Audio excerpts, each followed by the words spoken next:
ಜನಾಕ್ರೋಶ ಪ್ರಾರಂಭ ಆಗಿದೆ. ಕಾಂಗ್ರೆಸ್ನವ್ರಿಗೆ gas petrol ಏರಿಸಿದಾರ್ತಾರೆ. But ಜನ ನಿರ್ಣಯ ಮಾಡ್ತಾರೆ ಯಾವುದು ಸತ್ಯ ಇದೆ ಯಾವುದು ಇಲ್ಲ ಅನ್ನೋ ಅಂತ. ಅದರಲ್ಲಿ ಬಹಳ ಪ್ರಮುಖವಾಗಿ ಉತ್ತರ ಕರ್ನಾಟಕದ ಅಭಿವೃದ್ಧಿ ಏನು ಭ್ರಷ್ಟಾಚಾರ ನಡೆದಿದ್ದು ಅದ್ರ ಬಗ್ಗೆ ಚರ್ಚೆ ಆಗಬೇಕು ವಿನಃ ಯಾವುದೇ ಒಂದು ಕುಟುಂಬದ ವೈಭವೀಕರಣ ಸಲುವಾಗಿ ಆಕ್ರೋಶ ವ್ಯಕ್ತಪಡಿಸಬಾರ್ದು. ಈಗ ಬಿಜೆಪಿ ಸರ್ಕಾರದ ಅವಧಿಯಲ್ಲಿ 40% ಸರ್ಕಾರ ಅಂತ ಆರೋಪ ಇತ್ತು. ಅದು SIT ತನಿಖೆ ಕೊಟ್ಟಿದ್ದಾರೆ ಕಾಂಗ್ರೆಸ್ ಕೊಟ್ರಿ ಏನಾಯ್ತು ಅದರಲ್ಲಿ ಏನಿದೆ? ಬೊಮ್ಮಾಯಿ ಅವರು ಮೊದಲೇ ಹೇಳ್ಯಾರಲ್ರಿ, ನಿಕಟಪೂರ್ವ ಮುಖ್ಯಮಂತ್ರಿ ಬೊಮ್ಮಾಯಿ ಅವರು, ನೀವು ಏನೇನ್ ತನಿಖೆ ಮಾಡ್ತೀರಿ ಮಾಡಿರ್ತಾಳ್ರಿ. SIT ಕೊಡ್ರಿ, CBI ಕೊಡ್ರಿ, ಈ CBI ಮ್ಯಾಗ ವಿಶ್ವಲಂದ್ FBI ಕೊಡ್ರಿ, NIA ಕೊಡ್ರಿ, ಏನ್ ಸಾಕಷ್ಟು ಏನು ತನಿಖಾ ಸಂಸ್ಥೆ ಕೊಡ್ರಿ, ತನಿಖೆ ಆಗ್ಲಿ.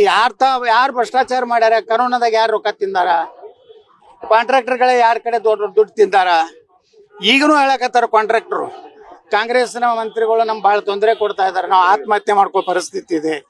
ಇವತ್ತು ಏನು ನಮ್ಮ BJP ಅವರು ಮಾತಾಡ್ತಾ ಇಲ್ಲ. ಮದ್ಯ ಎಕ್ಸೈಸ್ನಲ್ಲಿ ಭಾಳ ಭ್ರಷ್ಟಾಚಾರ ಆಗಿದೆ, ಅದ್ರ ಬಗ್ಗೆ ಯಾರು ಮಾತಾಡ್ತಾ ಇಲ್ಲ. ಅಂದ್ರೆ ಎಲ್ಲೆಲ್ಲಿ ತಮಗೆ ಹೊಂದಾಣಿಕೆ ಅದೋ ಅವತ್ತನ್ನು ಬಿಡ್ತಾರೆ. ಹೊಂದಾಣಿಕೆ ಇರಲಾರ್ದು ಸುಮ್ಮನೆ ಕಾಟಾಚಾರಕ್ಕೆ ಮಾಡುವಂಥದ್ದಲ್ಲ, ನೇರವಾಗಿ ಅಟ್ಯಾಕ್ ಮಾಡ್ಬೇಕು. ನೇರವಾಗಿ ಸರ್ಕಾರವನ್ನು ತರಾಟೆಗೆ ತಗೋಬೇಕು, ಬಿಟ್ಟು ತಮ್ಮ ಬೇಕಾದವರಿಗೆ ಕರೀದು ತಮ್ಮ ಬೇಕಾದವ್ರಿಗೆ ಬಿಡುದು. ಕೇಂದ್ರದ ವಿರುದ್ಧ ಮಾಡಬೇಕು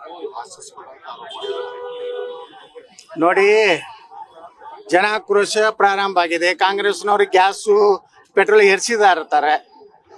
ಬಟ್ ಜನ ನಿರ್ಣಯ ಮಾಡ್ತಾರೆ ಯಾವುದು ಸತ್ಯ ಇದೆ ಯಾವುದು ಇಲ್ಲ ಅನ್ನೋ ಅಂತ. ಅದರಲ್ಲಿ ಬಹಳ ಪ್ರಮುಖವಾಗಿ ಉತ್ತರ ಕರ್ನಾಟಕದ ಅಭಿವೃದ್ಧಿ ಏನು ಭ್ರಷ್ಟಾಚಾರ ನಡೆದಿದ್ದು ಅದ್ರ ಬಗ್ಗೆ ಚರ್ಚೆ ಆಗಬೇಕು ವಿನಃ ಯಾವುದೇ ಒಂದು ಕುಟುಂಬದ ವೈಭವೀಕರಣ ಸಲುವಾಗಿ ಆಕ್ರೋಶ ವ್ಯಕ್ತಪಡಿಸಬಾರ್ದು. ಈಗ ಬಿಜೆಪಿ ಸರ್ಕಾರದ ಅವಧಿಯಲ್ಲಿ 40% ಸರ್ಕಾರ ಅಂತ ಆರೋಪ ಇತ್ತು. ಅದು SIT ತನಿಖೆ ಕೊಟ್ಟಿದ್ದಾರೆ ಕಾಂಗ್ರೆಸ್ ಕೊಟ್ರಿ ಏನಾಯ್ತು ಅದರಲ್ಲಿ ಏನಿದೆ?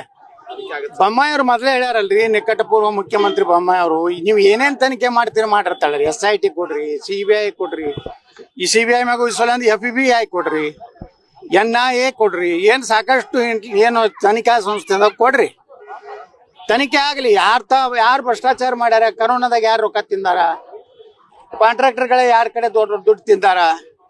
ಈಗನೂ ಹೇಳಕತ್ತಾರ ಕಾಂಟ್ರಾಕ್ಟರು, ಕಾಂಗ್ರೆಸ್ನ ಮಂತ್ರಿಗಳು ನಮ್ಗೆ ಭಾಳ ತೊಂದರೆ ಕೊಡ್ತಾ ಇದಾರೆ, ನಾವು ಆತ್ಮಹತ್ಯೆ ಮಾಡ್ಕೋ ಪರಿಸ್ಥಿತಿ ಇದೆ.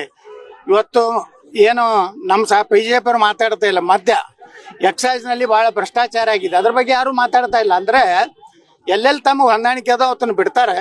ಹೊಂದಾಣಿಕೆ ಇರಲಾರ್ದು ಸುಮ್ಮನೆ ಕಾಟಾಚಾರಕ್ಕೆ ಮಾಡುವಂಥದ್ದಲ್ಲ, ನೇರವಾಗಿ ಅಟ್ಯಾಕ್ ಮಾಡ್ಬೇಕು. ನೇರವಾಗಿ ಸರ್ಕಾರವನ್ನು ತರಾಟೆಗೆ ತಗೋಬೇಕು, ಬಿಟ್ಟು ತಮ್ಮ ಬೇಕಾದವರಿಗೆ ಕರೀದು ತಮ್ಮ ಬೇಕಾದವ್ರಿಗೆ ಬಿಡುದು.